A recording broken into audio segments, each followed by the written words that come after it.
โอ้วินตั้มกับมาอีกแล้วเพื่อน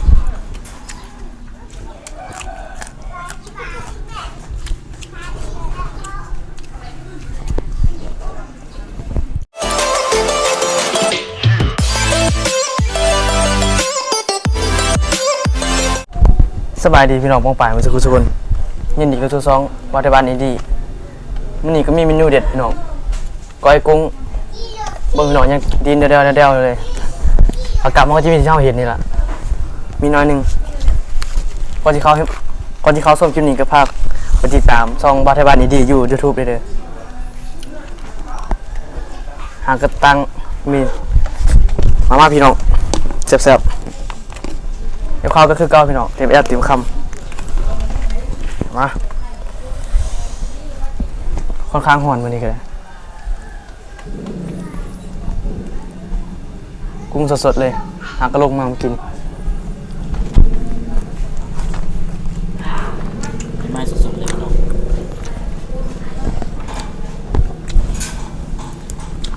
ที่ไปคักๆนี่ต้องกุ้ง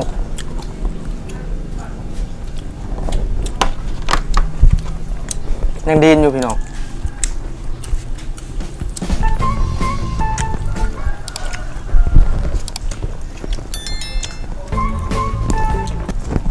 2 คนคือเก้ามันนี่บรรยากาศสดสวย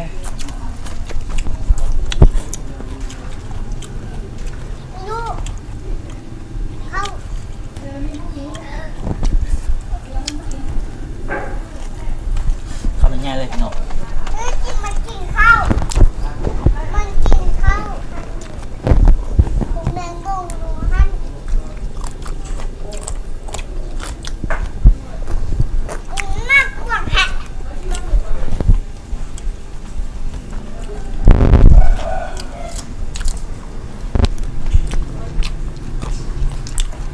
ค่อนข้างห่อนพี่น้องมันนี่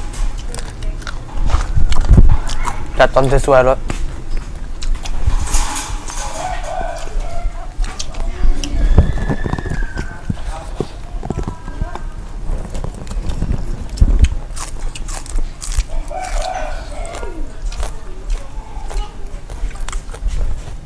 ไอ้บอลต้นเอาซื้อมือพันอยู่อ่ะไม่อยากสิบอกเลยว่ามันแสบหลายเองกินเองคือเก้ามันนี่พี่น้องครับพี่น้อง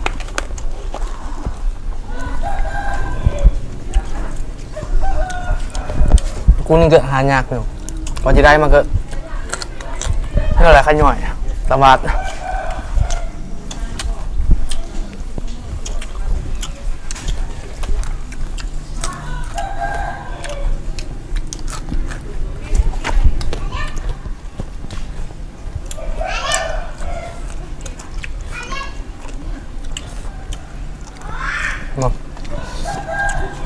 กุ้งสดๆเลย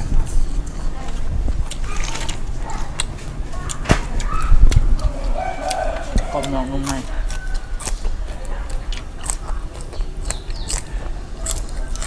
ครับพี่น้อ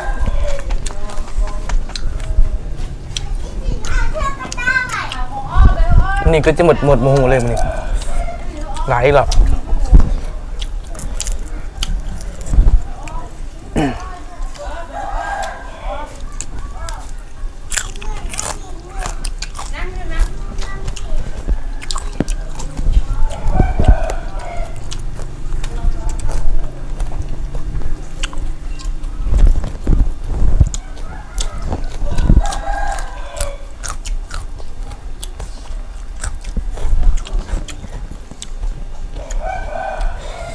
มาจำเป๊ะลงไปหนึ่ง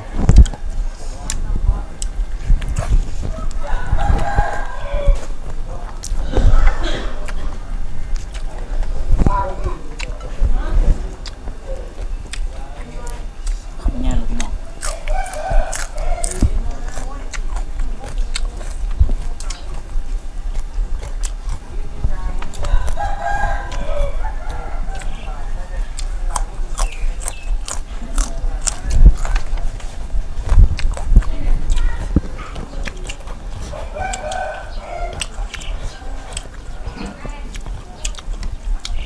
อะไรพี่น้องเต็มปากเต็มคำคือเก่า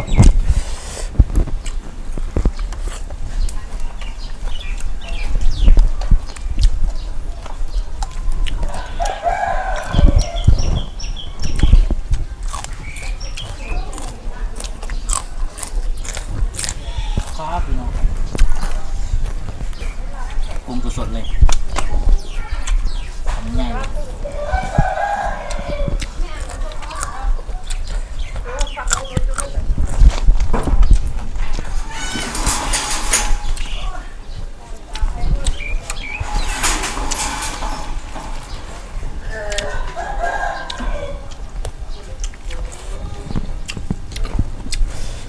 ได้เรื่องพี่น้องเขาเดียว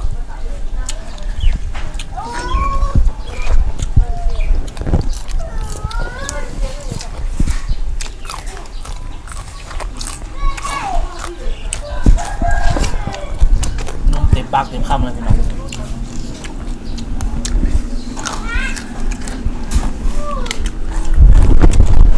กูกินตั้มหรือไม่หรอพี่น้อง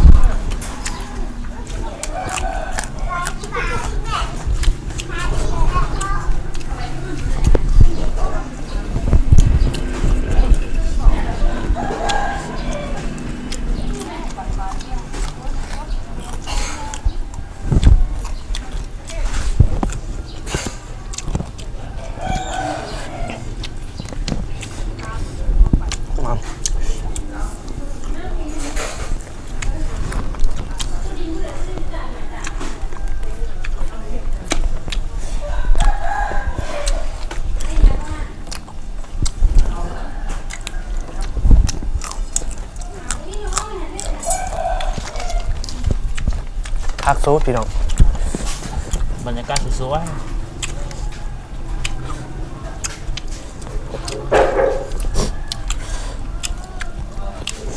ทำไงรถๆ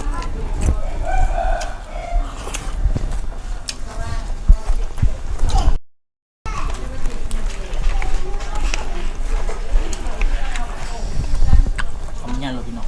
เต็มปากเต็มคำคือเก้า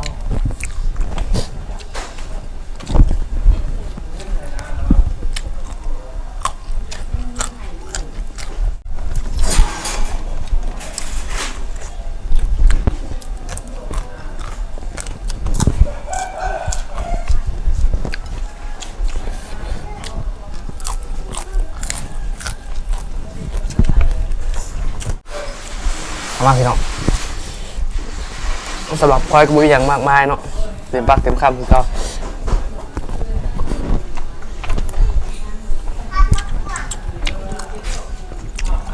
คือเก่าผักวนก็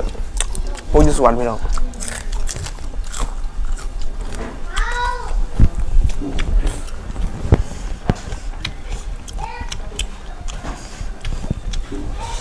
ส้มมบัดพี่น้องลายหัวตะกุ้งนี่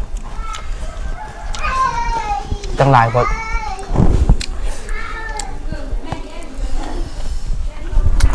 ับพี่น้อง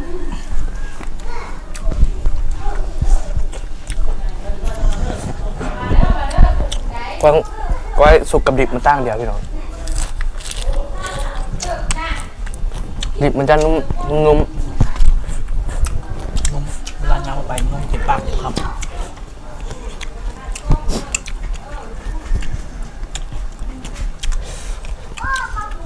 จะให้พี่น้องมากินน้ำค่อยเนาะลองมาว่าจีแซ่บสักเดือด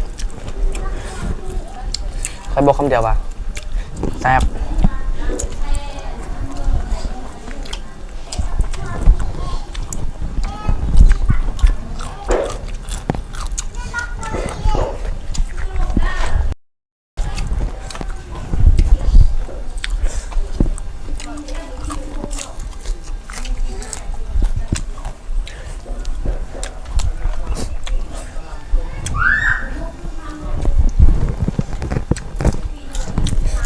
คนเขาจะได้กุ้งตัวนี้มา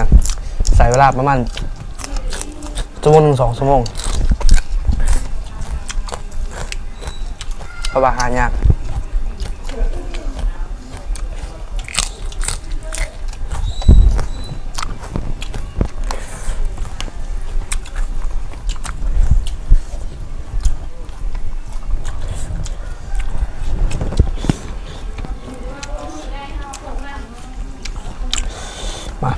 เน้นกุ้งเดียวเอา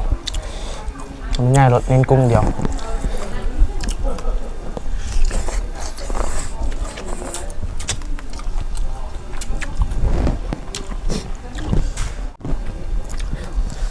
แม่ลงเนาะเต็มปากเต็มคำมันก็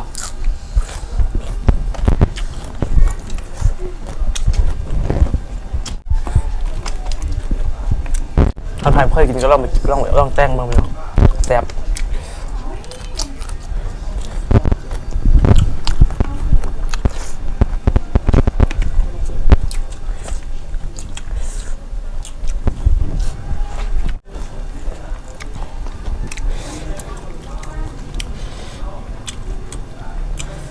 มาพี่น้องเบิ่งกุ้งดีอยู่บ่ นี่เข้าไปในปากเพื่อว่าอลังการ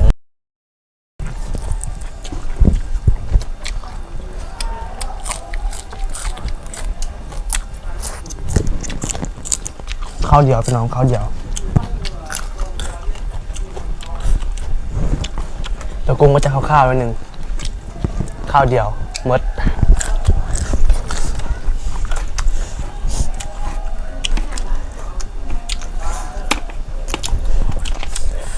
ข้าวเจ้าหัวลาย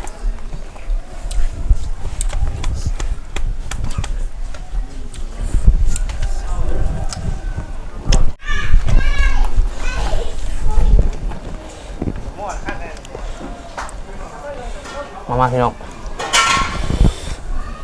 ค่อนข้างเผ็ดพี่น้องมันเสื้อเผ็ดลายหม ทั้ ด งเผ็ดทั้งหวานข้าวเดียวเลย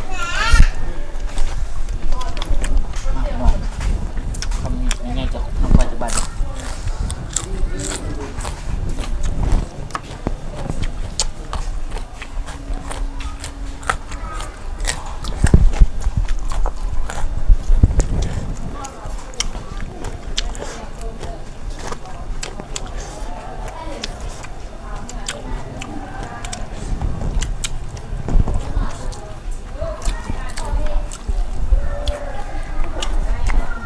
ติดปากถึงข้าวคือเก้า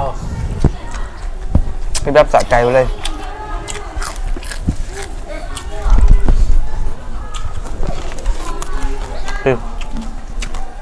คือหมดหรอก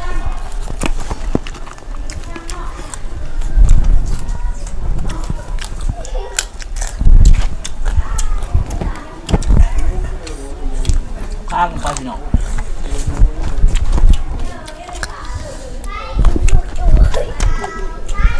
แบบอลังการเลย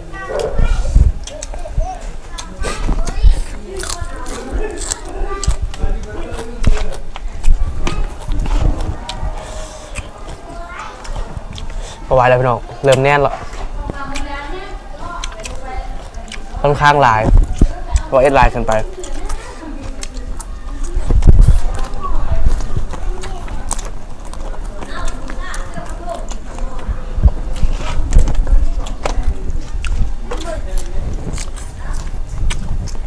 สำหรับข้าวก็จะแซ่บคือก็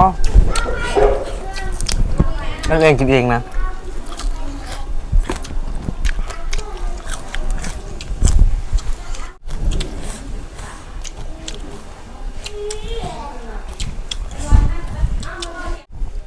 คลิปนี้ก็จบเพียงเท่านี้เนาะถ้าใครมากก็ฝากกดไลค์กดแชร์กดกระดิ่งเพื่อแจ้งเตือนคลิปต่อไป เดี๋ยวผมพาคลิปต่อไป